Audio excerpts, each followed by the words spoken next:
نحمدہ ونصلی ونسلم علی رسولہ الکریم۔ آپ صلی اللہ علیہ وسلم کی جتنی سنتیں ہیں، شریعت کے احکامات ہیں، ان میں بہت ساری حکمتیں، مصلحتیں اور فوائد ہوتے ہیں جو اکثر ہمیں معلوم نہیں ہوتے۔ آپ صلی اللہ علیہ وسلم کی تعلیمات یہ ہیں کہ مسجد میں داخل ہوں تو دایاں پاؤں پہلے رکھا جائے، اور مسجد سے جب نکلیں تو بایاں پاؤں پہلے نکالا جائے۔ بیت الخلاء میں داخل ہوں تو بایاں پاؤں پہلے داخل کیا جائے، اور بیت الخلاء سے جب نکلیں تو دایاں پاؤں پہلے نکالا جائے۔ مسئلہ یہ ہے کہ دائیں اور بائیں پاؤں میں سے دائیں پاؤں کو ترجیح حاصل ہے، یہ افضل ہے، اور شریعت ہمیں مسئلہ یہ بتاتی ہے کہ جو جگہ افضل ہے، اولا ہے، تو اس میں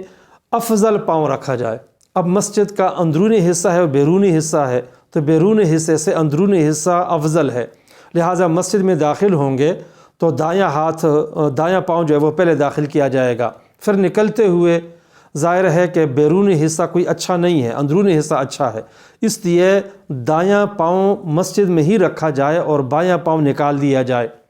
بیت الخلاء میں اگر یوں تقابل کیا جائے کہ بیت الخلاء سے باہر حصہ اولا ہے، اندرونی حصہ کوئی اولا نہیں ہے، بلکہ ضرورت کی وجہ سے اس کی گنجائش دی گئی ہے، لہٰذا یہاں داخل ہوتے ہوئے جو غیر اولا قدم ہے، پاؤں ہے، وہ پہلے رکھا جائے،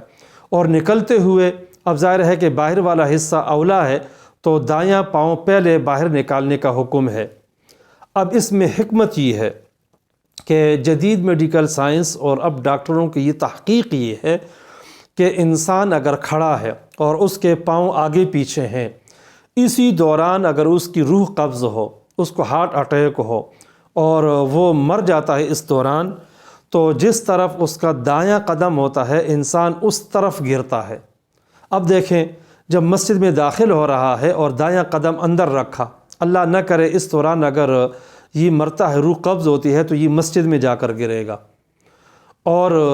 مسجد سے نکلتے ہوئے جب بایاں قدم باہر ہوگا اور دایاں قدم اندر ہوگا، اس دوران اگر روح قبض ہو تو یہ مسجد میں گرے گا۔ دونوں صورتوں میں فائدہ ہے، اللہ کا گھر ہے۔ اور بیت الخلاء داخل ہوتے ہوئے جب بایاں قدم اندر ہوگا، دایاں باہر ہوگا، اس دوران اگر روح قبض ہوتی ہے تو یہ غسل خانے سے باہر گرے گا۔ اسی طرح باتھ روم اور غسل خانے اور لیٹرین سے نکلتے ہوئے دایاں قدم باہر نکالا ہوا ہے، اس دوران اگر موت آتی ہے تو بیت الخلاء سے باہر جا کر گرے گا، بیت الخلاء میں گر کر نہیں مرے گا، جیسا کہ قادیانی بیت الخلاء میں گر کر مرا تھا، تو اللہ تعالیٰ ایسی بری موت سے نجات نصیب فرمائیں گے۔ اس لیے آپ صلی اللہ علیہ وسلم کی سنتوں میں بہت ساری حکمتیں اور مصلحتیں ہیں۔